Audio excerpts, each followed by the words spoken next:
유대인 종교 지도자들이 예수님을 총독 빌라도한테 끌고 갔습니다. 왜냐하면 그 당시는 이렇게 로마의 지배를 받던 시기이기 때문에 사형을 언도하는 것은 로마 총독만 할 수 있습니다. 그래서 빌라도한테 끌고 갔는데 빌라도가 이렇게 예수님을 신문해 보니까 예수님 죄가 없어요.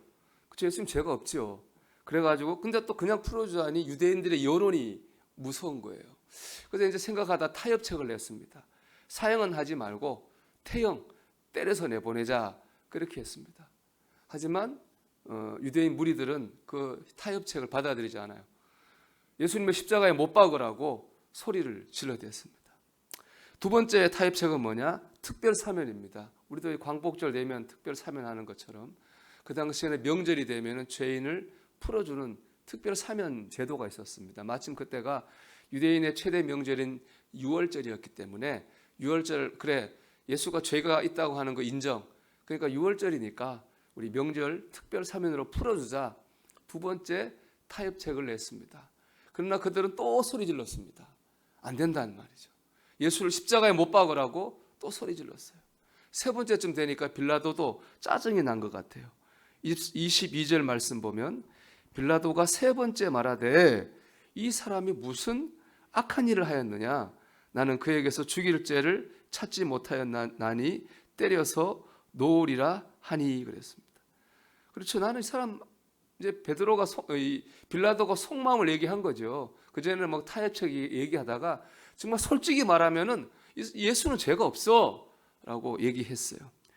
그러나 계속 무리들이 그 말에 받아들이지 않고 예수를 십자가에 못 박으라고 소리를 질러댔습니다. 결국 빌라도는 그 소리를 이겨내지 못했어요. 여러분 23절 말씀 한번 우리 같이 읽어볼까요? 그들이 큰 소리로 재촉하여 십자가에 못 박기를 구하니 그들의 소리가 이긴지라. 그렇습니다. 유대인들의 소리가 이겼습니다. 빌라도가 유대인들의 소리에 졌습니다. 그래서 예수님이 죄가 없는 것을 알면서도 예수님께 사형을 언도했습니다. 이렇게 보면 빌라도는 이렇게 말할 수 있을 것 같죠. 어쩔 수 없이 그랬다. 나도 어쩔 수 없이 그 소리 때문에 어쩔 수 없이 그랬어 라고 빌라도가 막 자기를 변명할 수 있을 것 같아요. 하지만 역사는 빌라도를 예수님을 죽인 죄인으로 기록하고 있습니다.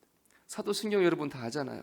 본디오 빌라도에게 고난을 받으사 십자가에 못 박혀 죽으시고 빌라도는 그 소리 때문에 어쩔 수 없어라고 말했지만 역사는 예수님을 죽인 사람은 빌라도다 이렇게 말하고 있습니다. 빌라도는 악한 소리를 이겨내지 못해서 예수님을 죽인 죄인이 되었습니다. 이 자리에 계신 여러분들 아마 또 이 말씀으로 묵상하는 많은 분들은 다 교회를 다니 좀 된 분들입니다. 그래서 성경도 알고 그리스도인이라면 어떻게 살아야 되는지도 어느 정도 다 압니다. 혹 우리가 죄를 짓는 것은 몰라서 짓는 게 아닐 거예요. 알지만 아는 대로 살지 못해서 죄를 짓습니다. 빌라도하고 똑같죠. 빌라도 예수님 죄 없는 거 알았잖아요. 그렇지만 그 소리에 져서 죄를 지었거든요. 우리도 마찬가지 같아요. 하나님 뜻도 알고 말씀도 아는데 우리 안팎에서 소리가 들리죠. 그 악한 소리가 있어요. 그 악한 소리를 이기지 못하니까 죄를 짓고 예수님을 죽이는 거죠. 우리가 힘들 때 마귀가 말해요. 너 혼자야. 아니죠. 임마누엘 하나님 우리와 함께 하십니다. 우리는 이 말씀을 알아요. 그런데 알지만은 아는 대로 믿지 못해 마귀의 소리에 기울입니다. 그래서 예수님을 의지하지 않는 예수님을 무시하는 그런 죄를 짓습니다. 죄 중에 죄인 교만도 그렇죠. 말로는 앞으로 다 하죠. 하나님의 은혜입니다. 속으로는 그렇게 생각 안 하죠. 나는 믿음이 좋다고 생각해요. 내가 아니면 안 된다고 생각하죠. 나는 뭔가 한다고 생각해요. 그 교만입니다. 교만하면 필시 시험에 들고 그러면 영적인 구렁텅이에 빠지게 됩니다. 우리는 우리의 내면에서 일어나는 악한 소리를 이겨야 됩니다. 그러면 밖에서 들리는 소리도 있죠. 우리가 사람이 사는데 서로 좋은 소리만 주고받을 수 있나요? 그렇지 않죠.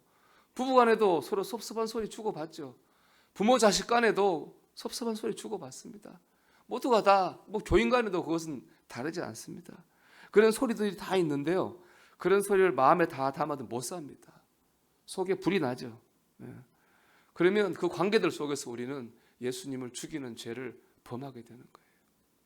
여러분, 우리의 안팎에서 일어나는 악한 소리를 이겨야 됩니다.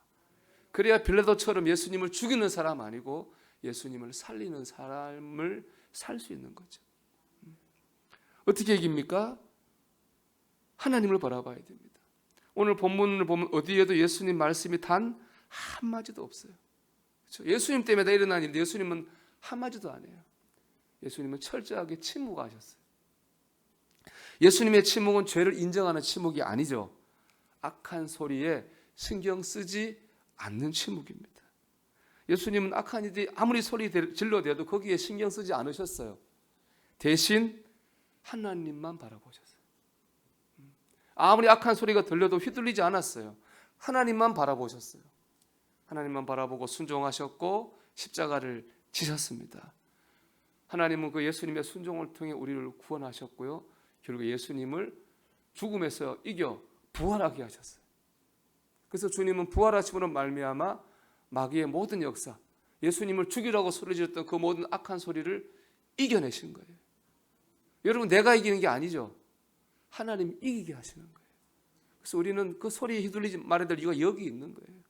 내가 이기는 게 아니라 하나님이 이기게 하시는 거니까 우리는 하나님을 바라봄으로 소리를 이겨야 됩니다. 성경 시편에 보면은 여호와를 잠잠히 바라봐라, 하나님을 잠잠히 바라봐라, 그런 말씀들이 많이 있어요. 유진 피터슨 목사님이 여기에 대해 쓴 글이 있는데요. 잠잠히 바라본다고 하는 게 뭔지라는 거예요. 배가 있어요. 이 배에는 각자 역할이 있어요. 어떤 선장은 배를 조종하겠죠. 갑판에서 배 청소하는 사람도 있어요. 근데 어떤 사람이 있냐면은 배 제일 높은 돛대에 올라가 가지고 고기가 오고 있는지 없는지를 바라보는 망 보는 사람이 있어요. 이 사람은 제일 높은 데 올라가서 바다를 바라보면서 고기가 있는지 없는지 망을 보죠. 이 사람이 만약에 한눈 팔면 어떻게 되겠습니까? 한눈 팔아서 고기가 왔는데 놓치면 이 배에서 수고한 모든 사람의 수고는 다 허사가 됩니다. 그래서 이 망 보는 사람은 자기가 맡은 시간에는 한시도 눈을 떼지 않고 바다를 바라봅니다. 배에서 어떤 일이 일어나도 계속 바다를 바라봅니다. 이것이 바로 하나님을 잠잠히 바라보는 것이다. 그렇게 유진 피터슨 목사님이 책에서 설명했습니다.